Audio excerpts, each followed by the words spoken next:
মাগো আমি শেষ। রাস্তায় একটা মুরগি আমাকে তাড়া করেছিল। এই পাড়ার মুরগিগুলোও বলিহারি, মানুষ দেখলেই তাড়া করতে হয়।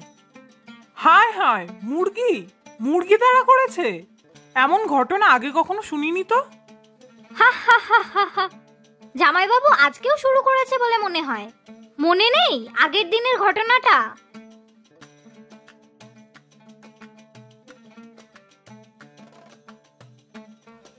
কি হয়েছে আবার? প্রতিদিন কিছু না কিছু একটা নাটক। আজ আবার সকাল সকাল কি নাটক শুরু করলে? আমি তো সবকিছু ত্যাগ করে তোমার জন্য এখানে চলে এসেছি। এখন একটা মুরগি পেছনে পড়েছে, সেটাও কি আমার দোষ? মীরা, এমন ভাবে বলছিস কেন? সত্যিই তো ও শহরের ছেলে, ও জানবে কি করে গ্রামের ব্যাপারে? আর তুই এমন ভাবে বলছিস কেন? দেখুন তো মা, আপনার মেয়ে আমাকে সারা দিন রাত কথা শোনায়।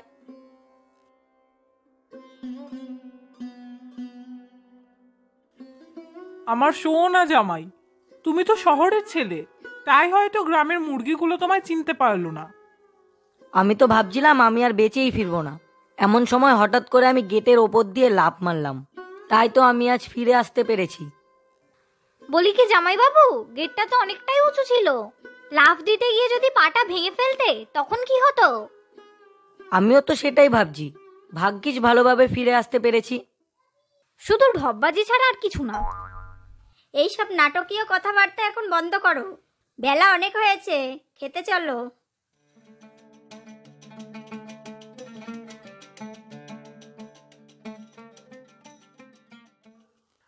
আরে জামাই, তোমার থালায় তো আর কোনো জায়গাই নেই। এ তো দেখছি মাংস দিয়ে থালা ভর্তি হয়ে গেছে। ভাত কোথায় নেবে?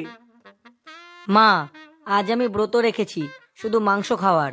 মাংস ছাড়া আমি আজ আর কিছুই খেতে পারবো না, তাই আজকে শুধু মাংস খাবো। ভাত শাক সবজি কিছুই খেতে পারবো না। এটা আবার কিরকম ব্রত? মাংস খাওয়া যাবে কিন্তু শাকসবজি খাওয়া যাবে না? এই রকম ব্রতের কথা এর আগে কখনো শুনিনি তো। এরকম ব্রতর কথা আপনি কোথাও পাবেন না। আমি মন থেকে ভাবছিলাম এরকম একটা ব্রত করব বলে, আর আজকে সেই দিনটা, তাই পালন করছি। তুমি যে বলেছিলে সামনের ব্রততে তুমি উপোস করবে, আর আজকে যে তুমি মাংস খাচ্ছ, তাও শুধু মাংসের ব্রত? এরকম ব্রতর কথা তো আগে কখনো শুনিনি। বন্ধ করো তোমার এই নাটকীয় ব্রত। খেতে বসে পড়েছি, তাই এখন আর বন্ধ করা যাবে না। তাই এইবারের ব্রতটা মাংস খেয়ে করিনি। কি বলো তুমি? কাজ তো কিছুই করবে না, শুধু ঘাড়ের ওপরে বসে বসে খাবে, তার উপরে আবার এরকম নাটকীয় ব্রত। আর ভালো লাগে না এই সমস্ত জিনিস রোজ রোজ দেখতে। হ্যাঁ গো গিন্নি, তা কি ভাবতে লাগলে? এইসব না ভেবে যা বলার পরে বলো। এখন আমাকে আর কয়েক পিস মাংস দাও, মাংস খেয়েই দিনটা কাটাই।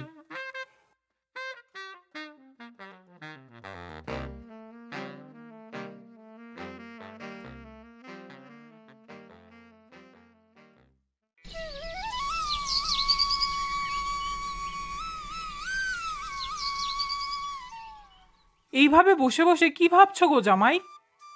আমি ভাবছি কাল থেকে যোগ ব্যায়াম শুরু করব। এইভাবে বসে থাকতে থাকতে হাত পায়ে যেন জং ধরে গেল। তুমি তো গত সপ্তাহ বলেছিলে যোগা শুরু করবে, তারপর তো প্রথম দিনই ঘাড়ে ব্যথা পেয়ে বিছানায় 3-4 দিন শুয়েছিলে। আর এই 3-4 দিন ধরে আমাকে সেবা যত্ন করতে হয়েছিল। দরকার নেই তোমার এই যোগা শুরু করার। আরে দিদি, জামাইবাবু যোগা করে আবার ডিম খেয়েছিল, তাই হয়তো হজম হয়নি।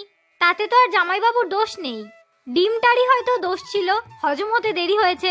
হা হা হা হা হা। আরে না না, এইবার সত্যি সত্যি যোগা শুরু করব।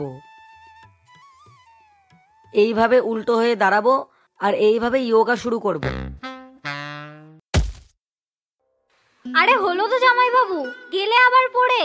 এর জন্যই তোমাকে নিষেধ করেছিলাম যোগা না করার জন্য। এইবার তো নিয়ে যেতে হবে ডাক্তারখানায়। এই দিদি ধর ধর, সবাই টেনে তুলি।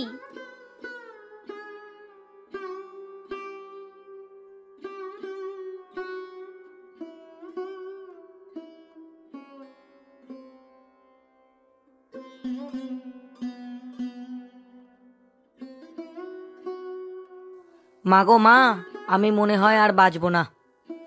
কি হয়েছে বাবা? ডাক্তার কি বললো? এই যে রিপোর্ট, ডাক্তার বলেছে আমার শরীরে আলসেমিয়া রোগ ধরা পড়েছে। আবার সেই নতুন নাটক, এই করে করেই উনি কাটাবেন। আলসেমিয়া, এটা আবার কি?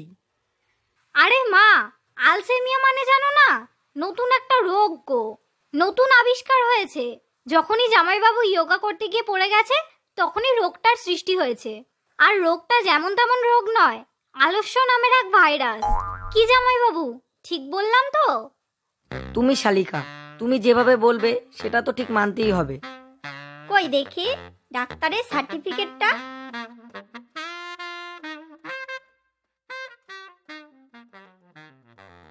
কই, এতে তো কিছুই লেখা নেই, এ তো পুরো খালি। তুমি যে বললে আলসেমিয়া নামে রোগ হয়েছে, কই এতে তো কিছুই লেখা নেই। এটাই তো সব থেকে বড় সমস্যা। ডাক্তার বলেছে এই রোগের কিছুই দেখা যাবে না। যেমনি পেপারটাতে কিছু দেখতে পারছো না, তেমনি রোগটাও কিছুই দেখতে পাবে না। কিছুই বলা যায় না, যে কোনো দিন মারা যেতে পারি। নতুন রোগ, নতুন নতুন সূচনা। আচ্ছা জামাইবাবু, এমন কি রোগ আছে যেটা সার্টিফিকেটে লেখা থাকে না? আমার তো জানাশোনার মধ্যে যে আলস্য নামের ভাইরাসটা আছে সেটা কোনো সার্টিফিকেটে লেখা থাকে না। এটা কি সেইটাই? না মানে আমি নিশ্চিত হতে চাইছিলাম আর কি। তুই চুপ কর, সব সময় আর কি। এদিকে ডাক্তারবাবু বলেছেন যে কোনো সময় একটা বিপদ হয়ে যেতে পারে। তুই তাড়াতাড়ি যা, গিয়ে বাজার থেকে মাছ, মাংস আর ফল কিনে নিয়ে আয়। ভালো মন্দ খাওয়ালে রোগটা তাড়াতাড়ি সেরে যাবে। ওনার শরীর খারাপ কিছুই হয়নি, শুধু ভালো মন্দ খাওয়ার বাহানা, যত সব।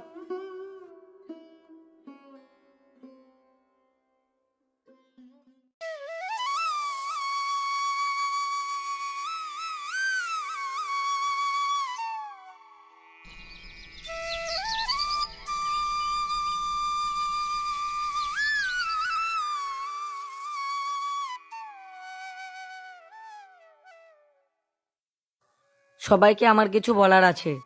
তা আমার শরীরে তো আলসেমিয়া রোগ দেখা গেছে, তাই আমি একটা মনোবিজ্ঞানকে দেখিয়েছি। শরীরের নাটক শেষ হতে না হতে আবার মনের নাটক। তো কি বললো তোমার মনোবিজ্ঞানী? উনি বললেন ভালো মন্দ খাবার, আর সাথে সাথে আমার খুব যত্ন করতে হবে। যেমন ধরো কথায় কথায় ভালো জামাই, সেরা জামাই, এইরকম ভালো ভালো কিছু কথা বলতে হবে। তাহলে আমার শরীরের রোগ খুব তাড়াতাড়ি সেরে যাবে। তা তো হবেই, তুমি তো সত্যিই সেরা জামাই। সারাদিন তো শুধু নাটকই করে, তাই মনের ডাক্তার ওনাকে নাটকই করতে বলেছে। ঠিক আছে জামাইবাবু, তাহলে আজ থেকে না হয় আমরা তোমাকে সেরা জামাই বলেই ডাকবো। আর যাই হোক, তোমার রোগটাকে তো কমাতে হবে না? তাহলে আমি যাই, গিয়ে ঘরে একটু বিশ্রাম নিই। হ্যাঁ যাও যাও, গিয়ে ঘরে একটু বিশ্রাম নাও।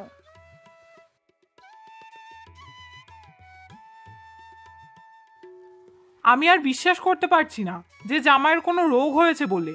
মনে হচ্ছে সে ইচ্ছে করেই এরকম করে যাচ্ছে। সেটা তুমি এখনো বুঝতে পারছো না? আমি তো প্রথম দিন থেকেই বলে যাচ্ছি জামাইবাবুর কোনো রোগই হয়নি। উনি শুধু কাজকে ভয় পায়। সুস্থ থাকলেই যে কাজ করতে হবে, তাই কিছুদিন পর পর শুধু শরীর খারাপের নাটক করে। সত্যি বলছিস বোন? আমিও কিছুদিন ধরে লক্ষ্য করছি, কাজের কথা বললেই পরের দিনই ওনার একটা নতুন রোগের সৃষ্টি হয়ে যাচ্ছে। তাহলে চল সবাই মিলে জামাইয়ের কার্যকলাপের দিকে লক্ষ্য করি, দেখি সত্যিই কি তার শরীর খারাপ হয়েছে না শুধুই নাটক করছে।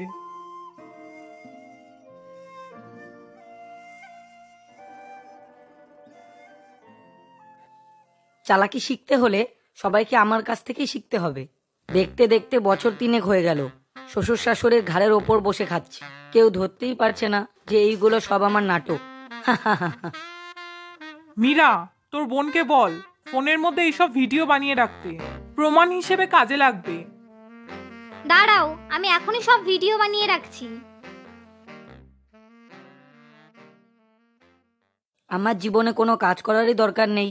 যেমন বোকা শ্বশুর শাশুড়ি আর বউ পেয়েছি, আজকে এই রোগ কালকে ওই রোগ বলেই আমার সারা জীবনটা কেটে যাবে। শুধু শালিকাটা খুব চালাক, আমার প্রতিটা কাজেই ও শুধু বিঘ্ন ঘটাচ্ছে। তবে আমি এই বিষয়গুলো নিয়ে চিন্তা করছি না, কারণ ও যদি চলে ডালে ডালে, আমি চলি পাতায় পাতায়। চল চল আমরা অন্য ঘরে যাই।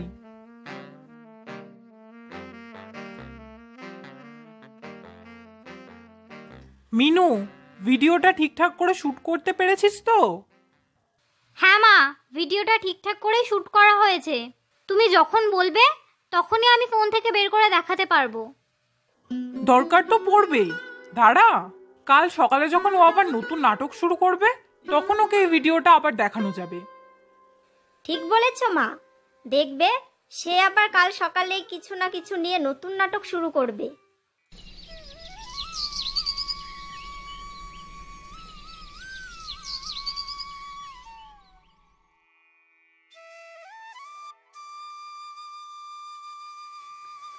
ওরে বাবারে, সকালবেলা থেকেই কেমন পেটটা ব্যথা করছে। আমার তো ভয় করছে আলসিমিয়ার সাথে সাথে পেটের রোগের না সমস্যা দেখা দেয়। ও, তোমার আবার পেটে ব্যথা হচ্ছে? তাহলে তো বড় ডাক্তার দেখাতেই হবে।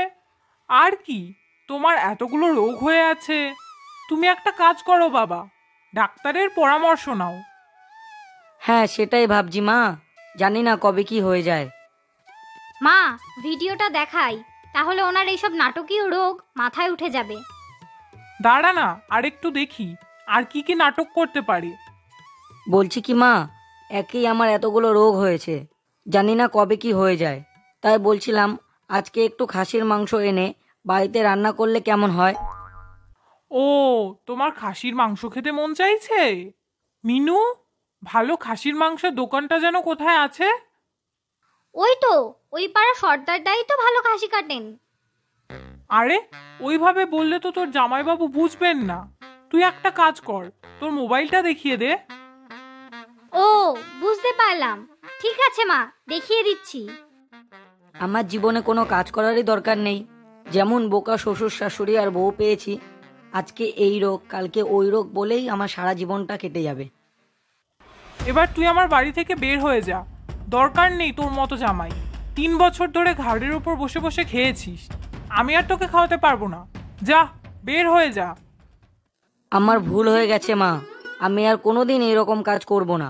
আমি ভালো হয়ে যাব, আর আজ থেকে সব ঠিকঠাক করে কাজ করব। তুমি আবার ভালো হয়ে যাবে? এতদিন ধরে তো তুমি আমাদের সাথে এইভাবেই নাটক করে যাচ্ছিলে।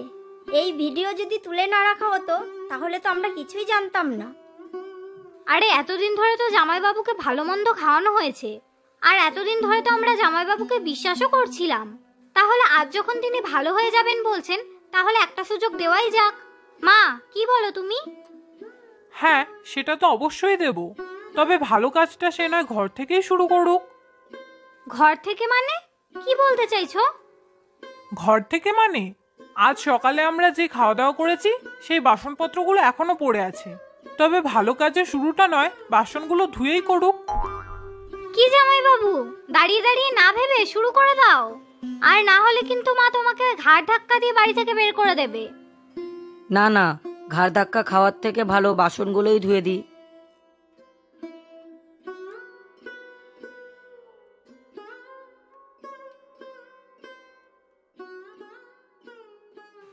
যার যেমন কর্ম তার তেমন ফল। হ্যাঁ, ফলটা পেতে নয় তোমার একটু দেরি হয়ে গেছে, কিন্তু ঠিক পেয়েই গেছো। কি বলো সেটা জামাইবাবু? হায় রে, মনে থাকলে জীবনে আর এরকম কাজ করব না।